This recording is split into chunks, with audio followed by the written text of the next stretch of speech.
suap pemilihan Dewan Gubernur Senior Bank Indonesia Miranda S. Gultom. Petugas KPK memaksa Panda Nababan membatalkan penerbangannya ke Batam untuk mengikuti rapat pimpinan nasional PDI Perjuangan. Dari bandara, Panda langsung digiring ke kantor KPK dengan pengawalan ketat petugas KPK. Panda tiba di KPK sekitar jam 12 siang dengan menggunakan mobil pribadinya dan dikawal ketat 2 mobil KPK. Juru bicara KPK Johan Budi menjelaskan, Panda terpaksa dijemput secara paksa karena dalam pemeriksaan kali ini keterangan Panda sangat diperlukan. Panda diminta keterangannya terkait kasus dugaan suap pemilihan Dewan Gubernur Senior Bank Indonesia Miranda S. Gultom tahun 2004 lalu. Saat itu, Panda menghadiri rapat fraksi PDIP yang diduga membahas kemenangan Miranda S. Gultom. Bersama rekan-rekannya di DPR, Panda diduga menerima sejumlah uang sebagai imbalan untuk memilih Miranda. Status Panda sendiri sudah menjadi tersangka. Diperiksa KPK aku belum pernah mengenai topik ada cek Panda Nababan 500 juta. Di peradilan waktu jadi saksi nggak pernah ditanya. Gitu loh, divonis masuk. Vonisnya Dudi? Iya, divonis Dudi masuk. Ada cek Panda Nababan 500 juta gitu loh. Itu kan aneh gitu loh.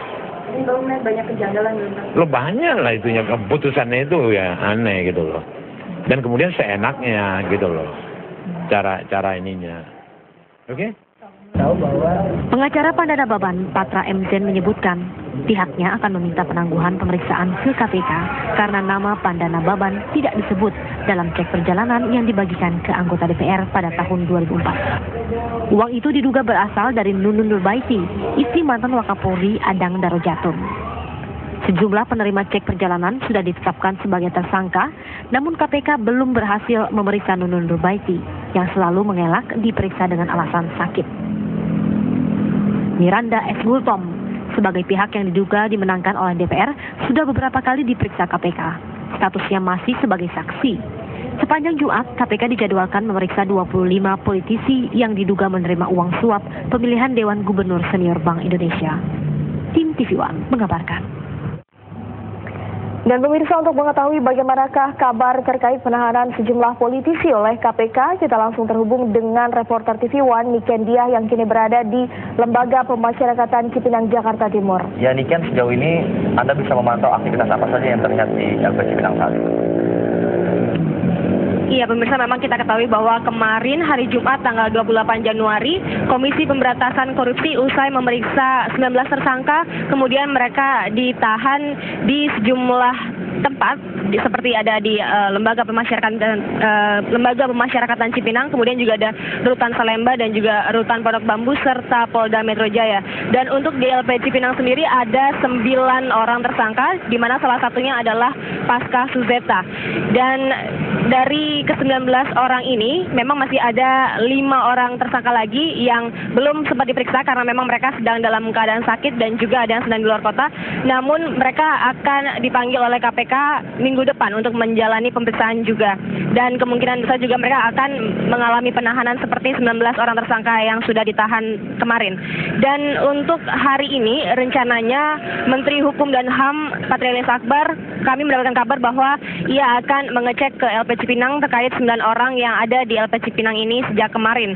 Dan rencananya dari ke-19 tersangka ini memang akan dilakukan penahanan selama kurang lebih 20 hari. Ini tujuannya adalah supaya mempermudah penyidikan dan mereka juga dikhawatirkan bila tidak ditahan akan keluar negeri atau luar kota dan juga diindikasikan kemungkinan akan bisa mempengaruhi saksi-saksi yang lain.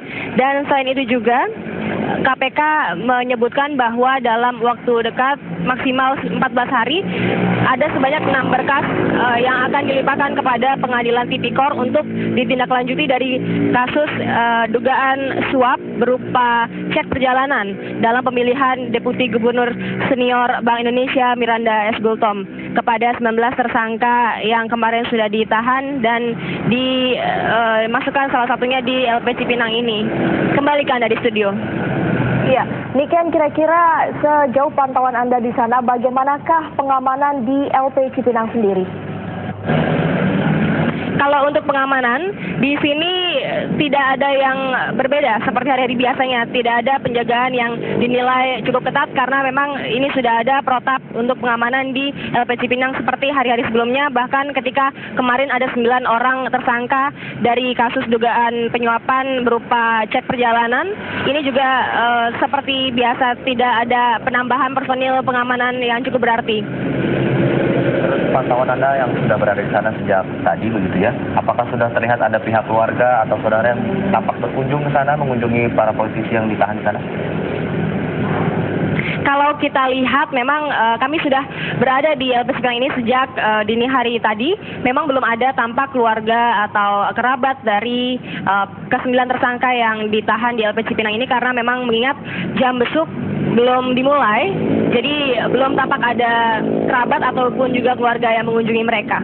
Ya, Niken, apakah Anda juga sudah mengetahui informasi terkait kemungkinan adanya rencana kunjungan dari tokoh-tokoh partai politik pada hari ini?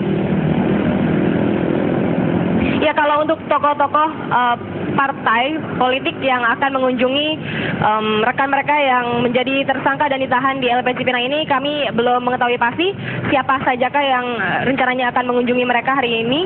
Namun yang pasti kami mendapatkan kabar bahwa Menteri Hukum dan HAM Patrialis Akbar akan tiba di sini nanti siap untuk mengecek ke-9 tersangka yang sudah ditahan sejak kemarin.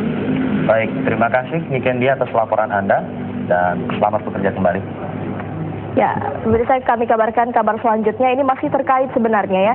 Dan mantan Ketua Komisi 11 DPR Paskah Suseta memenuhi panggilan Komisi Pemberantasan Korupsi atau KPK untuk diperiksa berkaitan dengan kasus suap pemilihan Deputi Gubernur Bank Indonesia. Iya, Paskah mengkritik KPK yang tidak mengenakan status tersangka kepada pemberi suap yang diduga adalah Miranda Gultom dan Nunun Nurbaiti. Dan menurut Paskah Suseta, seharusnya status tersangka dikenakan terlebih dahulu kepada pemberi travel check. Namun hal itu tidak dilakukan oleh KPK.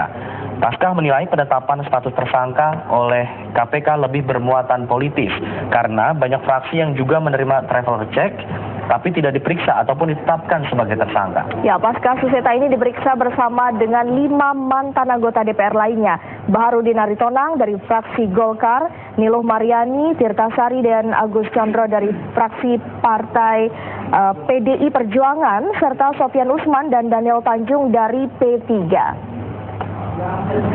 Ya, dan pemirsa, Kabar Pagi masih akan kembali tentunya dengan sejumlah kabar lain. Untuk itu tetaplah bersama kami.